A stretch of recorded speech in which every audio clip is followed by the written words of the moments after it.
Yeah. I really like nice, that. doesn't it? Oh, It's such really a nice colour. Yes, I like that. Isn't it nice?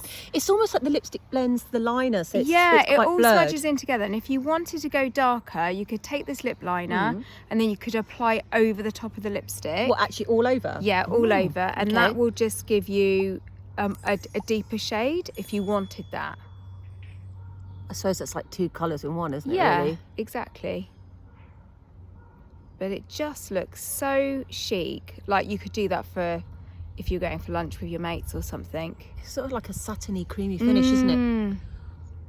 Doesn't Oh, that I look like beautiful? that. Yes. Paper.